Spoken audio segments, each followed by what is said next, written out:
पोलिसांकडून मर्डर करून घेणं अशा प्रकारची राजवट त्या ठिकाणी आपण बघितली होती। त्याचंच एक जिवंत उदाहरण आज महाराष्ट्राच्या जनतेच्या समोर आलेलं आहे की कशा प्रकारे 2016 साली त्या ठिकाणी नोंदवलेल्या गुन्ह्यामध्ये एक डीसीपी आणि एक एसीपी लक्ष्मीकांत पाटील आणि सरदार पाटील या दोन पोलीस अधिकाऱ्यांवरती संजय पांडे तत्कालीन डीजीपी आणि तत्कालीन मुंबईचे पोलीस कमिशनर माजी मुंबईचे पोलीस कमिशनर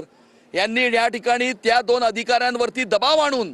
संपूर्ण प्रक्रियेला संपूर्ण व्यवस्थेला संपूर्ण न्याय व्यवस्थेला झुगारून दबाव आणून त्या ठिकाणी आत्ताचे मुख्यमंत्री देवेंद्र फडणवीस साहेब आणि उपमुख्यमंत्री एकनाथ शिंदे साहेब यांच्यावरती गुन्हा नोंदवण्याकरता त्या ठिकाणी ज्या प्रकारचा दबाव ज्या प्रकारचे खोटे या ठिकाणी कागदपत्र तयार करणं खोट्या चित्रफिती तयार करणं आणि हे सर्व तयार करण्याचं काम जे संजय पांडेंनी त्यावेळेला केलं हे आज उघडकीस आलेलं आहे। महाराष्ट्राच्या डीजीपींनी या ठिकाणी पत्र लिहिलेलं आहे आणि त्या पत्रामध्ये ह्या संपूर्ण ही जी कहाणी आहे ही महाराष्ट्राच्या अराजकतेची कहाणी ही त्या ठिकाणी दिलेली आहे आणि संजय पांडेवरती गुन्हा नोंदवण्याची या ठिकाणी सूचना सुद्धा त्या पत्रामध्ये केलेली असून 2019 ते 2022 मध्ये उद्धव मामूंनी कशा प्रकारे या ठिकाणी सरकार चालवलं होतं, कशा प्रकारे जे पोलीस या ठिकाणी आपले अशोक कामटे शहीद विजय साळसकर हेमंत करकर यांच्या मुंबई पोलीसला उद्धव मामूंनी सचिन वाझेची मुंबई पोलीस करून टाकली, त्यांनी या भ्रष्टाचारी संजय पांडेची मुंबई पोलीस करून टाकली। जो भ्रष्टाचारी संजय पांडे स्वतः ईडीच्या कस्टडीमध्ये जेलमध्ये जाऊन आलेला आहे, ज्याची या ठिकाणी NSCLच्या स्कॅम मध्ये त्याचा सहभाग आहे, तो सुद्धा खटला कोर्टामध्ये सुरू आहे। आणि मला असं वाटतं की आज उद्धव मामूला कुठे तोंड दाखवायची जागा राहिलेली नाहीये की कशा प्रकारे या ठिकाणी संजय पांडेवरती दबाव आणून संजय पांडेंनी पोलिसांवर दबाव आणून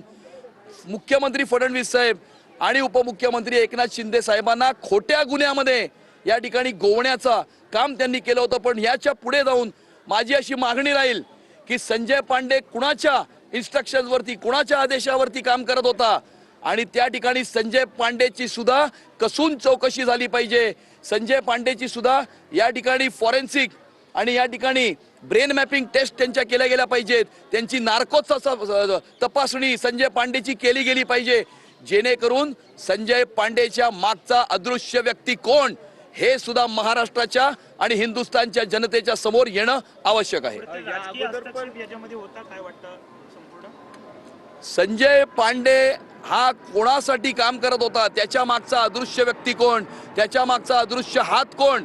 आणि मला असं वाटतं की 2019 ते 2022 मध्ये या महाराष्ट्रामध्ये जे मुख्यमंत्री होते त्या मुख्यमंत्र्यांचा अदृश्य हात हा संजय पांडेच्या पाठीशी होता आणि त्यामुळे संजय पांडेच नाही परंतु संजय पांडेची नार्को तपासणी करून त्यांना हे आदेश कोणी दिले होते त्या व्यक्तीची सुद्धा चौकशी झाली पाहिजे, त्यांची सुद्धा नार्को तपासणी झाली पाहिजे। सर, या अगोदर पण अशा पद्धतीच्या खंडणीच्या केसमध्ये खरं तर संजय पांडेंवर आरोप झाले होते, त्यानंतर ते FIR देखील झाली होती, मात्र या सगळ्या अहवालांमध्ये देखील आहे तो आता गुन्हा दाखल करायला सांगितलेला आहे। संजय पांडे वरती NSCLच्या स्कॅम मध्ये या ठिकाणी आरोप होते।